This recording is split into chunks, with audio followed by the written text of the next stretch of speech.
আবাস যোজনার টাকা ফেরতের সিদ্ধান্ত কাকদ্বীপের দুই পরিবারের। ব্লক প্রশাসনকে জানায় ওই দুই পরিবার।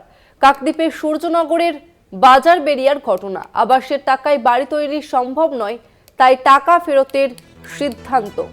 আবাস যোজনার টাকা ফেরতের সিদ্ধান্ত কাকদ্বীপের দুই পরিবারের। আবাসের যে টাকা, সেই টাকায় বাড়ি তৈরির সম্ভাবনা নয়, এমনটাই কিন্তু জানিয়ে ওই টাকা ফেরতের সিদ্ধান্ত। ব্লক প্রশাসনকে জানায় ওই দুই পরিবার। কাকদ্বীপের সূর্যনগরের বাজার বেরিয়ার ঘটনা এবং আবাসের টাকায় বাড়ি তৈরি সম্ভব নয় এবং ঠিক সেই কারণেই টাকা ফেরতের সিদ্ধান্ত কাকদ্বীপের দুই পরিবারের।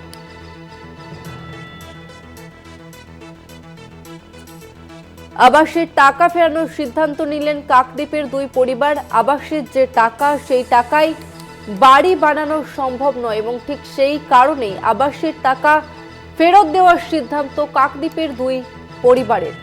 ব্লক প্রশাসনকে জানায় ওই দুই পরিবার। কাকদ্বীপের সূর্যনগরের বাজার বেরিয়ার ঘটনা। আমাদের সঙ্গে ফোন লাইনে রয়েছে প্রতিনিধি মানস প্রধান। মানস, ওই টাকায় কি বাড়ি বানানো সম্ভব নয়, ঠিক সেই কারণেই কি টাকা ফেরত দিলেন?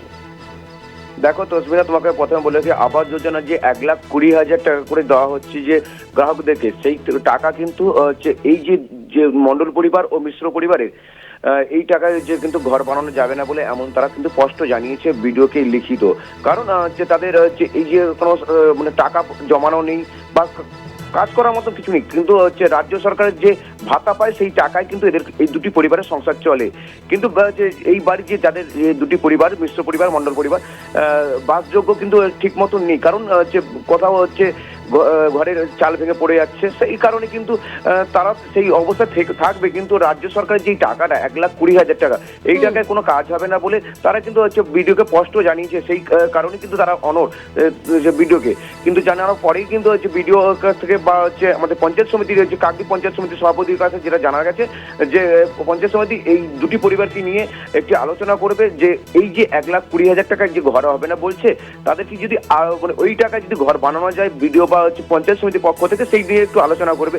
তবে বলে রাখি যে এই 1,20,000 টাকা কিন্তু এই দুটি পরিবার নিতে একদমই অনড় রয়েছে। কারণ নেবে না বলে স্পষ্ট জানিয়েছে যে এই টাকা যদি ঘর বানায় কিন্তু সম্পূর্ণ ঘর হবে না, তো সরকারকে ঠকানো হবে। সেই কারণে কিন্তু এই দুটি পরিবার কিন্তু ঘর নেবে না বলে জানিয়েছে। ধন্যবাদ।